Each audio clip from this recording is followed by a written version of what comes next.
Hello दोस्तों, मैं रोहित गुप्ता आप सभी का स्वागत करता हूं द सक्सेस डिजायर के यूट्यूब प्लेटफॉर्म पर और आशा करता हूं कि आप सभी लोग स्वस्थ होंगे और बेहतरीन तरीके से आगामी परीक्षाओं की तैयारी कर रहे होंगे।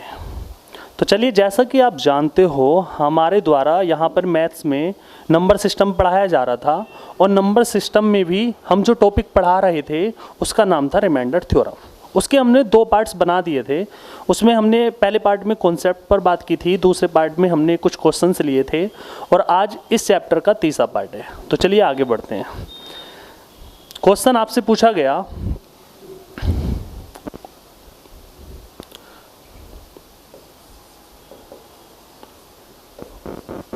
Find the unit digit of given expression.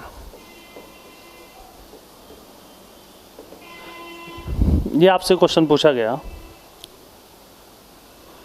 कि दिए गए एक्सप्रेशन में इकाई अंक क्या होगा। इकाई अंक क्या होगा ये आपसे पूछा गया और एक्सप्रेशन क्या दिया गया था वो देख लीजिए। एक्सप्रेशन था factorial 1 plus factorial 2 plus factorial 3 plus factorial 4 और ये कहाँ तक जा रहा था, 1000 तक जा रहा था, फैक्टोरियल 1000। इस पूरे एक्सप्रेशन में आपसे पूछा गया कि जब आप इसको सोल्व करोगे तो इकाई अंक क्या होगा। आपसे क्या पूछा है, इसके सॉल्यूशन का इकाई अंक आपसे पूछा है। क्या पूछा है, इकाई अंक आपसे पूछा है।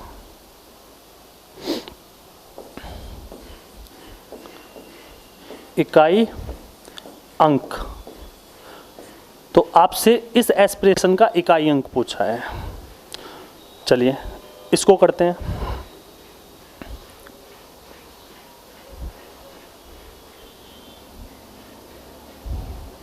इकाई अंक आपसे पूछा है। अच्छा, अगर मैं मान लीजिए आपसे कहूं कि इस पूरे एक्सप्रेशन को जब आप सोल्व करते हो और सोल्व करने के बाद मान लीजिए वो एक संख्या में कन्वर्ट होके आया और मान लीजिए मैं अपनी तरफ से वो संख्या बता रहा हूँ कि मान लीजिए वो संख्या क्या आई, 1 2 3 4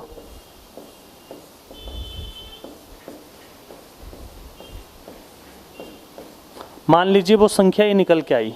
मतलब अपनी तरफ से हम लोगों ने मान लिया, हो सकता है इसको सोल्व करने के बाद संख्या इससे बड़ी आए, डिफरेंट आए, छोटी आए, कुछ भी हो सकता है, लेकिन मैंने समझाने के लिए कह दिया कि इसके सॉल्यूशन में ये वाली संख्या निकल के आई। अब जब आप इसको सोल्व कर लोगे तो आप बड़े आसानी से बता दोगे कि इकाई अंक क्या है, 4 है और आपका आंसर आ जाएगा। क्लियर है। लेकिन इसको सोल्व करने के बाद आपने इकाई अंक बताया, ये एक तरीका था। अब दूसरा तरीका इकाई अंक ही बताने का जो हो सकता है वो ये हो सकता है, हम कह सकते हैं कि ये जो सोल्व करने के बाद सॉल्यूशन आया, अगर मैं इस पूरे सॉल्यूशन को 10 से डिवाइड कर दूं, किससे डिवाइड कर दूं, 10 से डिवाइड कर दूं, तो मेरा जो रिमाइंडर आएगा, शेषफल आएगा, वही क्या होगा, वही इकाई अंक होगा। अगर मैं इस पूरे एक्सप्रेशन को 10 से डिवाइड करूंगा तो शेषफल क्या आएगा, 4 आएगा पक्का। क्यों, यहाँ पे 214 है, अगर 214 ना हो के यहाँ पे 210 होता तो 10 से एग्जैक्ट डिवाइड हो जाता, लेकिन है कितना, 214। तो हम कह सकते हैं कि शेषफल जो आएगा वो कितना आएगा, 4 आएगा। तो हमारे पास इकाई अंक बताने के कितने तरीके हुए, 2 हुए। एक तो हम डायरेक्ट इसको सोल्व कर लें, सोल्व करने के बाद इकाई अंक बता दें, और दूसरा तरीका ये हो सकता है कि इस पूरे एक्सप्रेशन को हम 10 से डिवाइड कर दें और डिवाइड करने के बाद जो हमारा शेषफल आएगा वो क्या होगा, इकाई अंक होगा। क्लियर है, इतनी बात समझ पा रहे हो। चलिए, अगर मान लीजिए मैं आपसे पूछूं कि अंतिम 2 अंक क्या होंगे, ध्यान से सुनना इस चीज को, अंतिम 2 अंक क्या होंगे, लास्ट 2 डिजिट क्या होंगे। तो मैं कह सकता हूं इस पूरे एक्सप्रेशन को अगर आप 100 से डिवाइड कर दो, अगर इस पूरे एक्सप्रेशन को आप 100 से डिवाइड कर दो तो जो रिमाइंडर आएगा वही आपके अंतिम 2 अंक होंगे। समझ पा रहे हो इतनी बात? भाई मान लीजिए इसको सोल्व करने के बाद ये वाली एक संख्या निकल के आई और मैंने आपसे कहा कि इसमें अंतिम 2 अंक बताओ, तो आप कहोगे अंतिम 2 अंक या लास्ट 2 डिजिट जो आएगी 1 और 4 आएगी। क्लियर है? लेकिन दूसरा तरीका ये हो सकता है लास्ट 2 डिजिट बताने का कि उस पूरे एस्पिरेशन को आप 100 से डिवाइड कर दीजिए। 100 से डिवाइड करने के बाद जो भी शेषफल आएगा वही आपके अंतिम 2 अंक होंगे। जैसे हम 100 से जब इसको डिवाइड करेंगे तो शेषफल कितना आएगा? 14 आएगा। अरे 14 आएगा। क्यों? अगर यहाँ पर 86,214 ना हो के 86,200 होता, 00 होता, तो हम कह सकते हैं कि 100 से एग्जैक्ट डिवाइड हो जाता। लेकिन एक्स्ट्रा कितना है? 14। तो हम कह सकते हैं जब हम 100 से डिवाइड करेंगे तो शेषफल कितना आएगा? 14 आएगा। और लास्ट 2 डिजिट भी कितनी है? 1 और 4 है। क्लियर है? अगर मान लीजिए इसी एस्पिरेशन में मैं आपसे कहूं कि अंतिम 3 अंक बताओ, अंतिम कितने अंक बताओ? अंतिम 3 अंक बताओ, तो किससे डिवाइड करना होगा? तो आपको 1000 से डिवाइड करना होगा। 1000 से जब आप डिवाइड करोगे और करने के बाद जो आपका शेषफल आएगा वही आपका क्या होगा? आंसर होगा। जब आप 1000 से डिवाइड करोगे तो शेषफल क्या आएगा? तो शेषफल क्या आएगा? आप कहोगे शेषफल आएगा 214। क्लियर है? अगर लास्ट का मुझे 1 अंक बताना हो तो उस एस्पिरेशन को मुझे 10 से डिवाइड करना पड़ेगा और 10 से डिवाइड करने के बाद जो भी शेषफल आएगा वही मेरा अंतिम अंक या लास्ट डिजिट होगी। क्लियर है? अगर मान लीजिए मुझसे पूछा जाए कि लास्ट 2 डिजिट क्या होंगी या अंतिम 2 अंक क्या होंगे, तो मुझे उस पूरे एस्पिरेशन को 100 से डिवाइड करना पड़ेगा और 100 से डिवाइड करने के बाद जो भी मेरा रिमाइंडर आएगा वही अंतिम 2 अंक होंगे। अगर मान लीजिए मुझे किसी एस्पिरेशन में बोला जाए कि अंतिम 3 अंक बताओ, तो मुझे 1000 से डिवाइड करना पड़ेगा और जो भी शेषफल आएगा वही अंतिम 3 अंक होंगे। उसी प्रकार अगर 4 अंक पूछे जाएँ तो 10,000 से डिवाइड करना पड़ेगा। अगर 5 अंक लास्ट के पूछे जाएं तो मुझे 1 लाख से डिवाइड करना पड़ेगा और जो भी डिवाइड करने के बाद शेषफल आएगा वही उसका आंसर होगा। क्लियर है?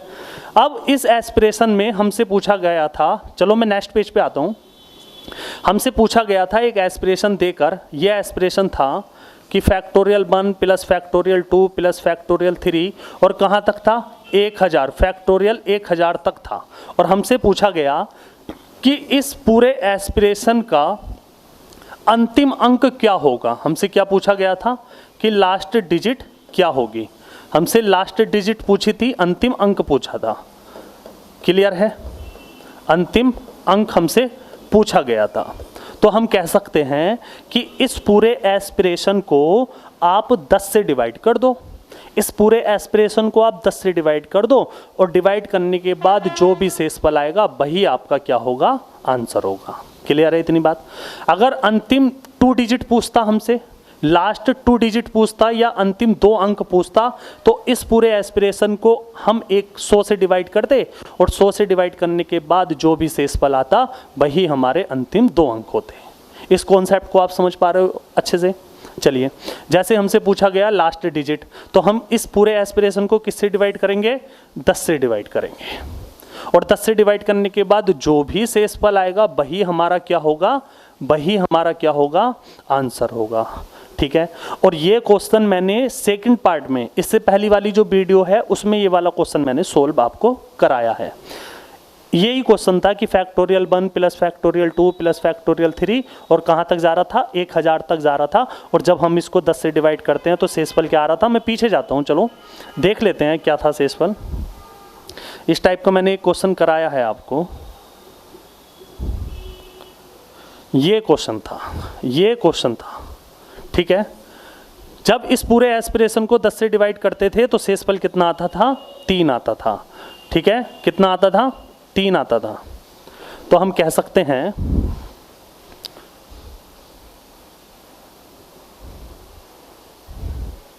कितना एस्पिरेशन आता था भाई? 3 आता था ना?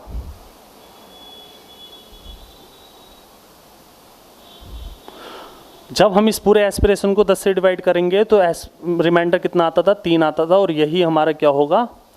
अंतिम अंक होगा, यानी कि अंतिम अंक होगा या लास्ट डिजिट होगी और यही हमारा क्या होगा? आंसर होगा। क्लियर है इतनी बात? अरे समझ पा रहे हो ना इतनी बात? चलिए आगे। एक क्वेश्चन ये है 19,699 गुणा 9,998 गुणा 6002 गुणा 12,902 ठीक है। ये एक एक्सप्रेशन दिया और इन्होंने आपसे पूछा है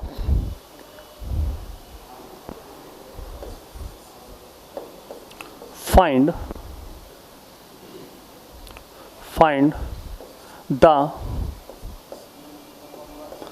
the last 2 digit of given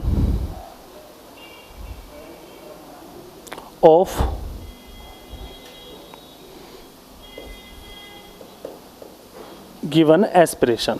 इस एस्पिरेशन में आपको क्या बताना है? अंतिम 2 अंक बताने हैं। आपको क्या बताना है? अंतिम 2 अंक बताने हैं। हिंदी में भी लिख देता हूं मैं, अंतिम 2 अंक आपको बताने हैं। अंतिम 2 अंक बताने हैं इस पूरे एस्पिरेशन में। और हम जानते हैं कि अगर इस पूरे एस्पिरेशन में हमें अंतिम 2 अंक बताने हैं तो इस पूरे एस्पिरेशन को किससे डिवाइड कर दें? 100 से डिवाइड कर दें। और 100 से डिवाइड करने के बाद जो भी शेषफल आएगा, जो भी रिमाइंडर आएगा, वही हमारा क्या होगा? अंतिम 2 अंक होंगे। क्लियर है इतनी बात? चलिए, 100 से जब हम इस पूरे एस्पिरेशन को डिवाइड करेंगे, जब हम 100 से इस पूरे एस्पिरेशन को डिवाइड करेंगे तो यहाँ पर है 19,699। अगर 19,699 की जगह 19,700 होता तो 100 से पूर्णतः विभाजित हो जाता, लेकिन 700 से कितना कम है? 1 कम है। तो हम कह सकते हैं कि जब आप 19,699 को 100 से डिवाइड करोगे तो रिमाइंडर कितना आएगा? -1 आएगा। क्लियर है? 9,998 को 100 से डिवाइड करोगे तो माइनस का रिमाइंडर कितना आ जाएगा? 2 आ जाएगा। 6,002 को जब आप 100 से डिवाइड करोगे तो प्लस का रिमाइंडर कितना आ जाएगा? 2 आ जाएगा। फिर 1,29,202 को जब आप 100 से डिवाइड करोगे तो प्लस का रिमाइंडर यहाँ पे भी 2 आ जाएगा। बीच में साइन किस चीज़ का है? मल्टीप्लाई का है। सबकी मल्टीप्लाई करा दीजिए। 2 दूनी 4, 4 दूनी 8, माइनस माइनस प्लस, तो यहाँ पर रिमाइंडर क्या आ गया? 8 आ गया। अब क्वेश्चन ये बनता है कि हमें तो अंतिम 2 अंक बताने थे, लेकिन यहाँ पर तो अंतिम 1 अंक आया, तो इससे पहले लगा दीजिए 0। अंतिम जो 2 अंक आएंगे वो क्या आएंगे? 0, 8 आएगा। क्लियर है इतनी बात? अरे समझ पा रहे हो ना इतनी बात? चलिए एक क्वेश्चन और ले लेते हैं इस टाइप का।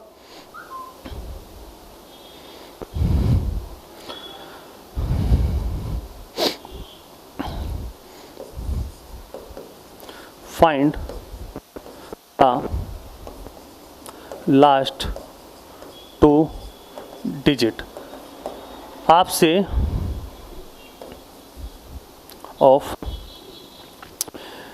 लास्ट 2 अंक पूछे हैं और मैं एस्पिरेशन अभी लिख देता हूँ। यहाँ पर एस्पिरेशन लिख देते हैं हम 1 2 3 4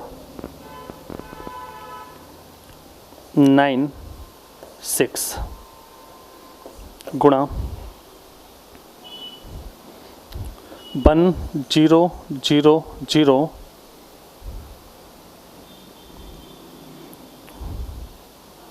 12, ठीक है,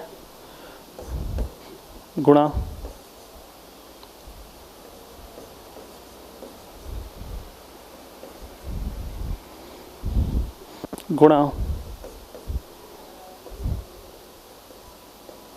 ये एस्पिरेशन दिया है और आपसे अंतिम 2 अंक पूछे हैं। आपसे अंतिम 2 अंक पूछे हैं। आपसे जब अंतिम 2 अंक पूछे हैं तो हम कह सकते हैं कि इस पूरे एस्पिरेशन को आप 100 से डिवाइड कर दीजिए और 100 से डिवाइड करने के बाद जो भी शेषफल आएगा वही आपके अंतिम 2 अंक होंगे। क्लियर है? अच्छा, इस पूरे एस्पिरेशन में आपसे लास्ट 2 डिजिट ना पूछ के अगर आपसे पूछता कि लास्ट डिजिट बताओ, अंतिम अंक बताओ, तो आप 10 से डिवाइड करते, जो भी शेषफल आता वही आपका आंसर होता।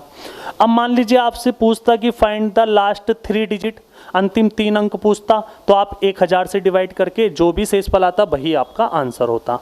अब हमसे क्या पूछा है, लास्ट 2 डिजिट पूछी हैं, तो हम 100 से डिवाइड करेंगे। अब जब हम 100 से इसको डिवाइड करेंगे तो यहाँ पर क्या है, 1,23,496। जब हम 100 से डिवाइड करेंगे तो यहाँ पर रिमाइंडर कितना आ जाएगा, -4 आ जाएगा। ठीक है, यहाँ पर कितना रिमाइंडर आ जाएगा, यहाँ पर +12 आ जाएगा। यहाँ पर कितना आ जाएगा, यहाँ पर -1 आ जाएगा। और यहाँ पर कितना आ जाएगा, यहाँ पर +4 आ जाएगा। समझ पा रहे हो इतनी बात? इन सब की कर दीजिए गुणा, 12 चौक 48, 48 चौका कितने होते हैं, 48 चौका 96 का डबल, 6 दूनी 12, 9 दूनी 18 और 1 19, कितने होते हैं, 192 होते हैं। माइनस माइनस यहाँ पे क्या आ जाएगा, प्लस आ जाएगा। ठीक है, तो रिमाइंडर क्या 192 आएगा? नहीं भाई, 100 से बड़ा है। मैंने आपको पहली वीडियो में बताया था, अगर रिमाइंडर भाजक से बड़ा है तो उसको अगेन डिवाइड कीजिए, उसको दोबारा से डिवाइड कीजिए। अब 192 को जब आप 100 से डिवाइड करोगे तो शेषफल कितना आ जाएगा, 92 आ जाएगा। और अंतिम 2 अंक भी क्या है, 92 है। और यही आपका क्या होगा, आंसर होगा। क्लियर है इतनी बात? अरे समझ पा रहे हो ना इतनी बात? चलिए नेक्स्ट वीडियो पे, नेक्स्ट क्वेश्चन पे आते हैं।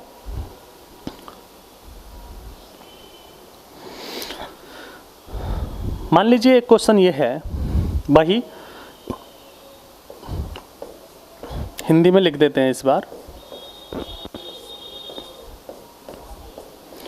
अंतिम 2 अंक बताओ। आपको एक एस्पिरेशन में लिख रहा हूं नीचे, और आपको क्या बताना है, अंतिम 2 अंक आपको बताने हैं। और एस्पिरेशन क्या है वो देख लीजिए। एस्पिरेशन है 33 गुणा 57 गुणा 65 गुणा 52 गुणा में 59 गुणा 87, और भी लिख लीजिए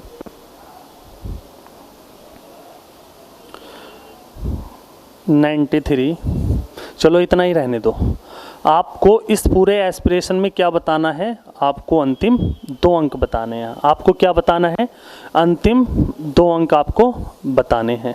ठीक है, अब आपको तो पता है अंतिम 2 अंक बताने के लिए आप पूरे एस्पिरेशन को 100 से डिवाइड करोगे। 100 से डिवाइड करने के बाद जो भी शेषफल आएगा वही आपका क्या होगा, आंसर होगा। समझ पा रहे हो इतनी बात? जैसे जब हम इस पूरे एस्पिरेशन को 100 से डिवाइड करेंगे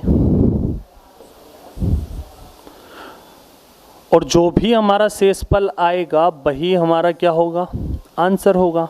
तो जब हम 100 से 93 को डिवाइड करेंगे तो या तो -7 रिमाइंडर आएगा या +93 आएगा।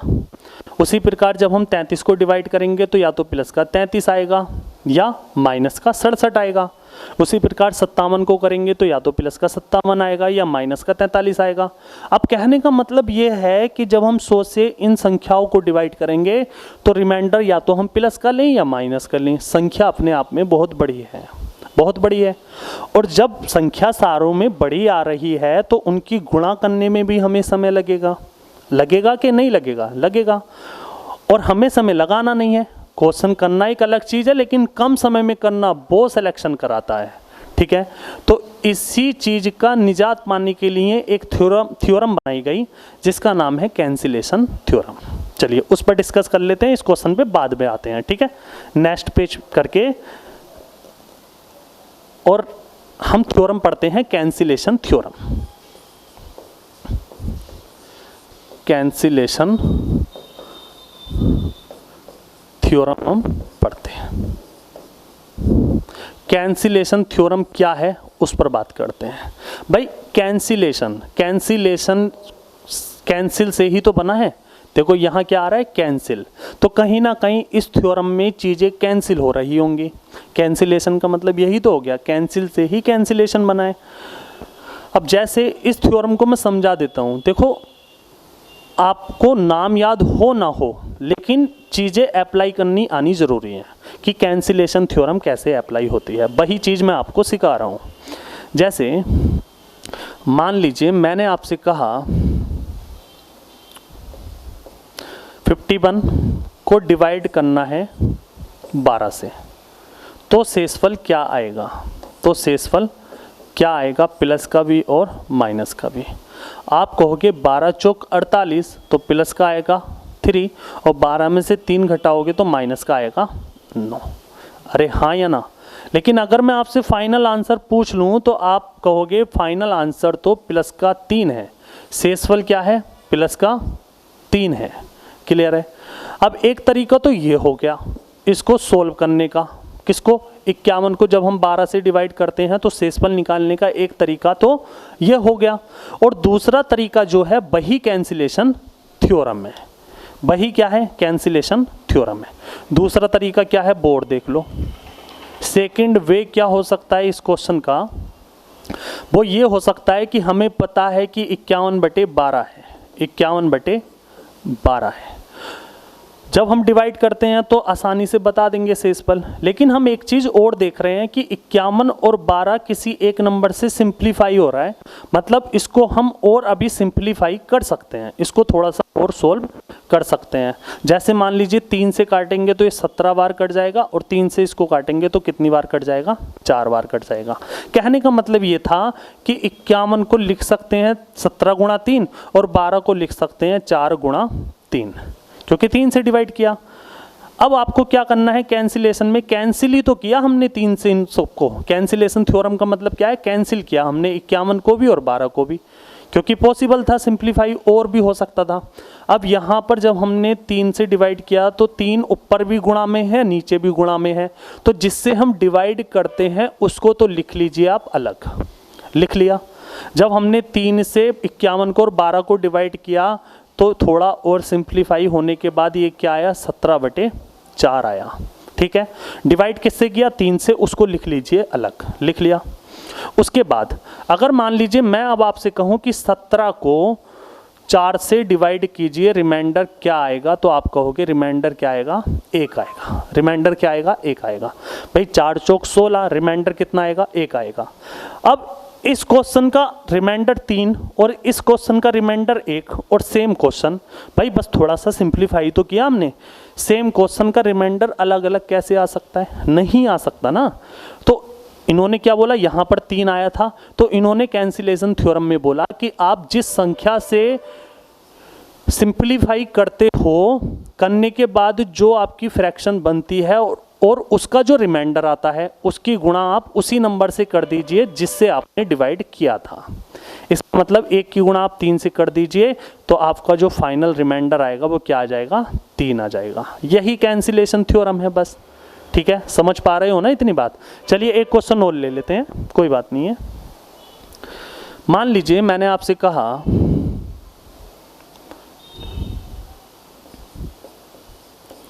75/18, 75/18।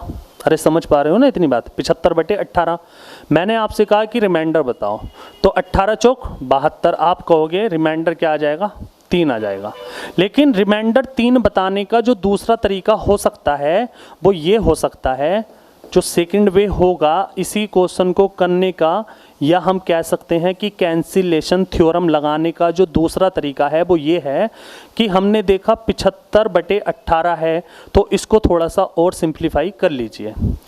और सिंप्लीफाई कर लीजिए। जब आप इसको और सिंप्लीफाई करोगे तो यहाँ पर क्या है? 75, यहाँ क्या है? 18। हमें पता है कि 75 3 से कट जाता है और 18 भी 3 से कट जाता है। 75 को और 75/18 को जब सिंप्लीफाई करोगे तो क्या आ जाएगा? 25/6 आ जाएगा। कितना आ जाएगा? 25/6 आ जाएगा। क्या अभी भी और भी सिंप्लीफाई हो सकता है क्या? नहीं हो सकता। अब हमने दोनों जगह किससे डिवाइड किया था? 3 से, उसको लिख लीजिए अलग। लिख लिया उसको अलग। अब मैं आपसे कहूँगा कि बताओ भाई 25 को जब आप 6 से डिवाइड करोगे तो शेषफल क्या आएगा? तो आपका आंसर आएगा +1। लेकिन जिससे आपने डिवाइड किया था, सिंप्लीफाई किया था, उसकी गुणा उस रिमाइंडर में कर दीजिए, और 1 की गुणा जब आप 3 में करोगे तो आपका जो रिमाइंडर आएगा वो कितना आएगा, 3 आएगा। समझ पा रहे हो? मैं आशा करता हूँ कि आप कैंसिलेशन थ्योरम अच्छे से समझ गए। अब अपने क्वेश्चन पे आते हैं कि उस क्वेश्चन में क्या बला थी, क्या हमसे पूछा गया था। ठीक है, हमसे ये क्वेश्चन दिया था और हमसे इस एस्पिरेशन में पूछा गया था कि अंतिम 2 अंक बताओ, अंतिम 2 अंक बताओ। और अंतिम 2 अंक बताने के लिए हमें पता है कि किससे डिवाइड करना होगा, 100 से डिवाइड करना होगा। जब हमने 100 से डिवाइड करने की कोशिश की तो हमें रिमाइंडर प्लस का लें या माइनस का लें, सारी संख्याएं बड़ी मिलती हैं और उसमें समय क्या होता है, ज़्यादा खर्च होता है। ठीक है, अब कैंसिलेशन थ्योरम यहाँ पे लगाएंगे हम। कैंसिलेशन थ्योरम जब हम लगाएंगे तो सबसे पहले हम देखेंगे कि कहीं कुछ चीज़ें और सिंप्लीफाई हो रही हैं क्या। तो आप कहोगे बिल्कुल हो रही हैं। देखो 5 से काटोगे जब आप 100 को तो कितनी बार कटेगा, 20 बार। और 5 से 65 को काटोगे तो कितनी बार कटेगा, 13 बार। क्या अभी और भी सिंप्लीफाई हो रहा है? तो आप कहोगे हाँ 20 हो रहा है, 4 से 52 कट जाएगा 13 बार और 4 से 20 कट जाएगा 5 बार। क्या आगे अभी और कहीं सिंप्लीफाई हो रहा है क्या? नहीं हो रहा। तो अब आपने बटे में 100 था लेकिन आप उसको डिवाइड करके या सिंप्लीफाई करके क्या ले आए, 5 ले आए। इसका मतलब आपने ऊपर और नीचे किससे डिवाइड किया होगा, 20 से डिवाइड किया होगा। ये तो लिख लीजिए आप अलग। अब आपका जो एस्पिरेशन आया वो ये आया 93 गुणा 33 गुणा 57 गुणा 13 गुणा 13 गुणा 59 गुणा 87। अब इस पूरे एस्पिरेशन को जब आप 5 से डिवाइड करोगे, करने के बाद जो भी आपका शेषफल आएगा उस शेषफल की गुणा आपको किससे करनी पड़ेगी, 20 से करनी पड़ेगी। ठीक है, चलो अब 5 से यहीं पे मैं डिवाइड करके बता देता हूँ। ठीक है, अब जब हम 5 से इसको डिवाइड करेंगे तो 93 को जब हम 5 से डिवाइड करेंगे तो या तो प्लस का 3 रिमाइंडर ले लो या माइनस का 2 ले लो। जब 33 को 5 से डिवाइड करेंगे तो भी माइनस का 2 आ जाएगा। 57 को 5 से डिवाइड करेंगे तो प्लस का 2 आ जाएगा। 13 को 5 से डिवाइड करेंगे तो रिमाइंडर कितना आ जाएगा, माइनस का 2 आ जाएगा। फिर 13 को जब 5 से डिवाइड करेंगे तो रिमाइंडर कितना आ जाएगा, माइनस का 2 आ जाएगा। 59 को 5 से डिवाइड करेंगे तो रिमाइंडर क्या आ जाएगा, माइनस का 1 आ जाएगा। और जब हम 87 को 5 से डिवाइड करेंगे तो माइनस का रिमाइंडर कितना आ जाएगा, 3 आ जाएगा। Minus minus plus, minus minus plus, minus minus plus. इसका मतलब ये हुआ कि इन सब की गुणा जो आएगी वो प्लस में आएगी। 2 दूनी 4, 4 दूनी 8, 8 दूनी 16, 16 दूनी 32, 32 तिया 96, 32 तिया 96। समझ पा रहे हो? 32 तिया कितने, 96। अब 96 5 से बड़ा आ गया, इसका मतलब फिर 5 से डिवाइड कर दो 96 को, तो हम कह सकते हैं रिमाइंडर कितना आ जाएगा, 95 तो पूरा कट जाएगा, यानी कि रिमाइंडर कितना आ जाएगा, 1 आ जाएगा।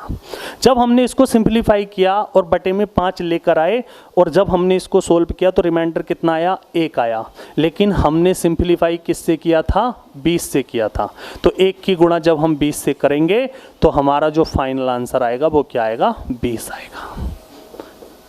क्लियर है इतनी बात?